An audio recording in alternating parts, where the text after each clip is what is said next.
ആഡംബരങ്കരമുന്നായി കുട്ടി കിട്ടി കൊണ്ടാടുന്ന ഷെറിൻ വാ വാ വാ മാവേലിനെ കാണിച്ചരാ. മാവേലി മാവേലി ഞാൻ വാ.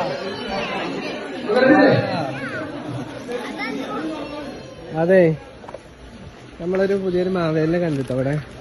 മാവേലിനോട് സംസാരിച്ചാലേ രസം. भाई कैसा हो? क्या आप पाकिस्तान से है ना? नाम കാസിം ഭായ്. കാസിം ഭായ് ഇവിടെ മാവേലിയായിട്ട് വന്നിരുന്നു കേട്ടാ. അതായത് ഇവിടെ ജിദ്ദയിൽ നടന്നൊരു പ്രോഗ്രാമിലാണ് കാസിം ഭായ്. എനിക്ക് രസം തോന്നിയ അതല്ല, കാസിം ഭായ് അടിപൊളിയായിട്ട് മലയാളം പാട്ട് പാടും.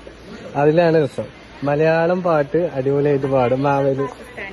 മാവേലി ഫ്രം പാകിസ്ഥാനി. അതെ മാവേലി ഫ്രം പാകിസ്ഥാനി. പക്ഷെ ഇതല്ല, മലയാളത്തില് പാട്ട് തന്നെയാണ്. ഭായ് ഏക്ക് അച്ഛാ മലയാളം സോങ്. പിന്നിന്റെ ചിഞ്ചുണ്ടൽ പുഞ്ചർ പൂത്തു ഹയ്യാ കിന്നാരി പോയല വിരിയന കുളിരില പോലെ കണ്ടില്ലേ കിന്നാറും പരിയനൊരാലേ അയ്യാ എല്ലിക്കാടടി മുടിയൊലയന തലവില പോലെ. अच्छा है दूसरे गाना भी. ആരാരോ മനസ്സിൽ നിന്നൊരിക്കലും മാറാക്കുക ആവാത്ത വിധമുള്ളതായ ഇല്ലം ആഡംബരങ്കരമുന്നായി കുട്ടി കിട്ടി കൊണ്ടാടുന്ന ആനന്ദമൃത കല്യാണം. अच्छा अच्छा सुपर. कैसा?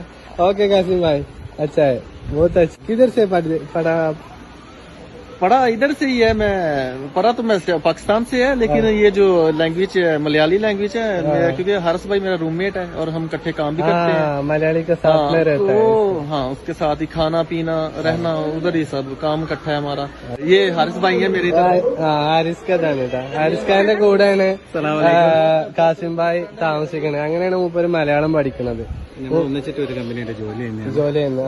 നമ്മളെ ഒന്നിച്ചിട്ട് ഞാൻ പ്രോഗ്രാമിനൊക്കെ പോകുമ്പോൾ വെച്ച് കഴിഞ്ഞാൽ കൊണ്ടുപോകും. അങ്ങനെ പാട്ടൊക്കെ നന്നായിട്ടെന്ന് വെച്ച് കഴിഞ്ഞാൽ മലയാളം പാട്ട് പാടാൻ അറിയാം. മേക്കപ്പ് कौन कर दिया था? ये मेकअप ये हारिस भाई ने किया. अच्छा से कर दिया था.